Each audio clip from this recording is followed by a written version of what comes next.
So I have in here a replacement chip that I ripped out of a sound design piece of crap thing, and we'd receive a radio cassette 8-track thing, and the chip, this is the chip that came out of this. There was a different chip that was originally in here that, I don't know what it is with this thing and interference, that it's a pin, pretty much identical with this one, like pins and everything is same, although this one doesn't get hot. The other one was getting hot.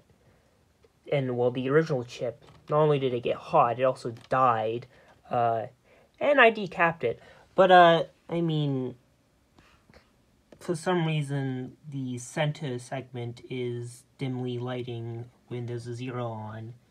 And when I try to view the alarm, I mean, it's not 12, what is that?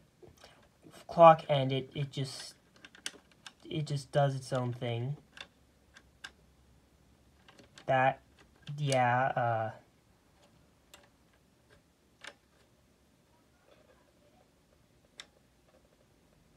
I mean,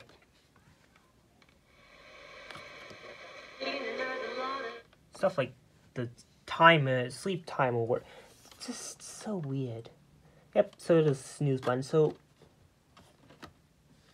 yeah, still not warm, and the voltage is correct too. Like, what the fuck? I wonder if it's working originally. This was originally hooked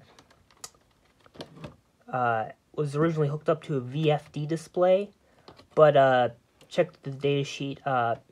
It's this chip and the original chip, they do both LED and VFD, so I don't know if this thing was this chip is temperamental and was kind of on the edge, and me desoldering it and which heated it up made it go weird or something, so yeah.